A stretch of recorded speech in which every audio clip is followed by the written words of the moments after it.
Virus corona atau yang biasa disebut COVID-19 pertama kali ditemukan di kota Wuhan, China pada akhir Desember tahun 2019. Virus ini menular dengan sangat cepat dan telah menyebar ke hampir semua negara, termasuk Indonesia, hanya dalam waktu beberapa bulan. COVID-19 merupakan kumpulan virus yang bisa menginfeksi sistem pernapasan. Pada banyak kasus, virus ini hanya menyebabkan infeksi pernapasan ringan, seperti flu. Namun, virus ini juga bisa menyebabkan infeksi pernapasan berat, seperti infeksi paru-paru atau biasa disebut pneumonia.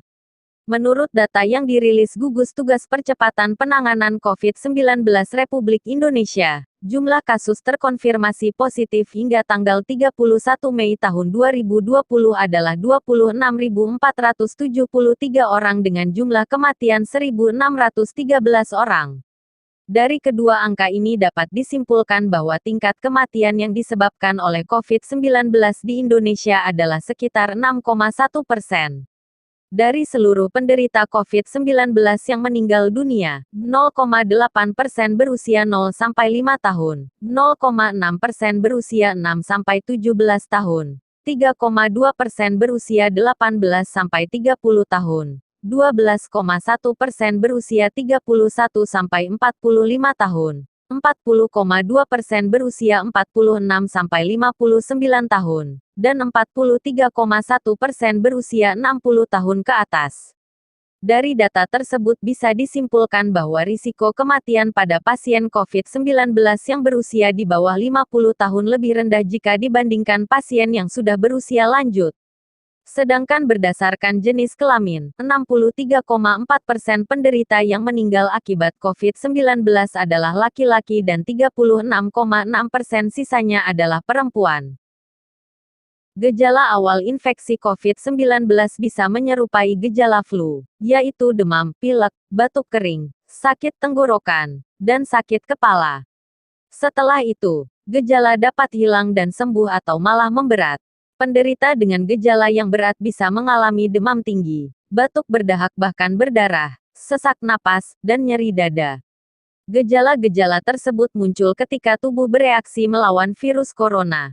Secara umum, ada 3 gejala umum yang bisa menandakan seseorang terinfeksi virus corona, yaitu demam, suhu tubuh di atas 38 derajat Celcius, batuk kering, dan sesak napas. Ada beberapa gejala lain yang juga bisa muncul pada infeksi virus corona meskipun lebih jarang, yaitu diare, sakit kepala, konjungtivitis, hilangnya kemampuan mengecap rasa atau mencium bau, ruam di kulit. Gejala-gejala COVID-19 ini umumnya muncul dalam waktu 2 hari sampai 2 minggu setelah penderita terpapar COVID-19. Sekarang kita bandingkan dengan gejala flu Spanyol 1918. Gejala flu Spanyol ditandai dengan sakit kepala dan kelelahan yang diikuti batuk kering, kehilangan nafsu makan, dan timbulnya masalah pada perut. Pada hari kedua, pengidap akan mengeluarkan keringat dan mengalami gangguan pernapasan. Lalu, gangguan pernapasan yang biasa disebut pneumonia itu akan berkembang lebih buruk lagi. Cepatnya penularan flu Spanyol disebabkan karena virus itu menular lewat udara, sehingga jangkauannya lebih luas dan membuat jumlah korban sangat tinggi. Tercatat sekitar 60% dari populasi dunia tertular virus ini. Berdasarkan laporan, kematian akibat flu Spanyol cenderung menyerang orang berusia 20-40 tahun serta 65 tahun ke atas. Apakah ini hanya kebetulan? COVID-19 dan flu Spanyol memiliki gejala yang hampir sama dan menyerang saluran pernapasan seseorang yang berusia 20-40 serta 65 tahun. Di sini Mimin beropini bahwa COVID-19 merupakan hasil pengembangan virus atau evolusi virus flu Spanyol 1918. Mengapa Mimin beropini demikian? Mimin beropini demikian dikarenakan kita lihat virus SARS yang menyerang berbagai negara pada tahun 2003. Menurut laporan yang dirilis Organisasi Kesehatan Dunia, WHO, pada tahun 2003, ada sebanyak 8.098 orang di seluruh dunia yang terkena SARS dan 774 orang di antaranya meninggal dunia. Dan kita lihat SARS juga merupakan penyakit menular. Penularannya terjadi saat seseorang tidak sengaja menghirup percikan air liur yang dikeluarkan oleh penderita SARS saat bersin atau batuk.